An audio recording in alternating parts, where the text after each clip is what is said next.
একদিন শিশু নবী হজরত মুহাম্মদ সাল্লাল্লাহু আলাইহি ওয়াসাল্লাম ক্ষুধার্ত অবস্থায় মক্কার ধুলামাখা পথ ধরে হেঁটে চলেছে। কিছুটা দূরে ছিল আবু জাহেলের খেজুর বাগান। আবু জাহেল এক ইহুদি ব্যক্তিকে নিয়ে খেজুরগুলো একটি বস্তায় ভর্তি করছিল। শিশু নবী মুহাম্মদ সাল্লাল্লাহু আলাইহি ওয়াসাল্লাম তখন ক্ষুধার্ত ছিল, তাই ক্ষুধা নিবারণের জন্য দুটি খেজুরের আশায় আবু জাহেলের খেজুর বাগানের দিকে যেতে লাগলো। শিশু নবী মুহাম্মদ সাল্লাল্লাহু আলাইহি ওয়াসাল্লাম ধীরে ধীরে সেই খেজুর বাগানে হাজির হলেন এবং আবু জাহেলকে সালাম দিয়ে বিনয়ের সঙ্গে বললেন, চাচা যান, আমার খুব ক্ষুধা পেয়েছে, আমাকে দুটি খেজুর দিতে পারবেন?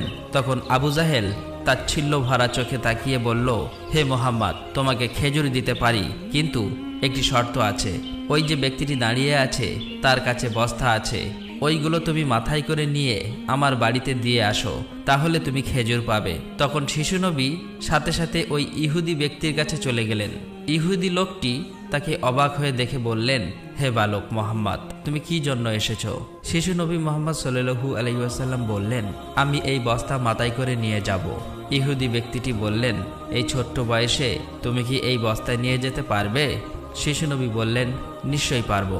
অতঃপর শিশু মুহাম্মদ সাল্লাল্লাহু আলাইহি ওয়াসাল্লাম ধুলিমাখা শরীরে মাথায় বিশাল বস্তা নিয়ে হেঁটে চললেন।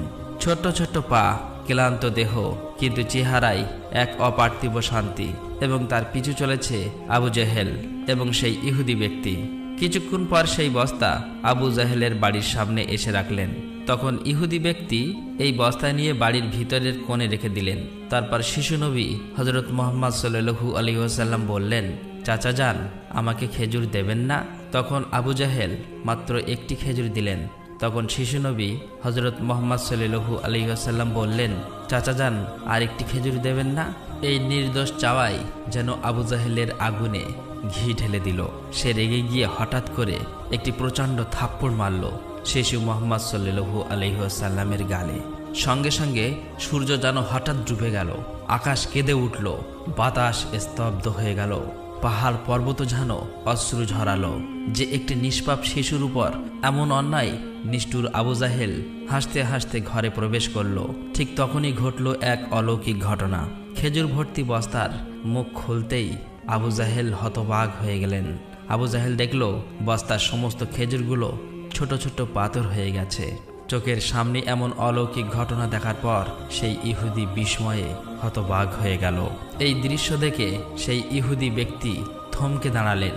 এমন অলৌকিক ঘটনার কথা জানানোর জন্য ইহুদি ব্যক্তিটি দ্রুত তাদের নেতার কাছে ছুটে গেল, কিন্তু নিষ্ঠুর অত্যাচারী আবু জাহেল তখন ঘর থেকে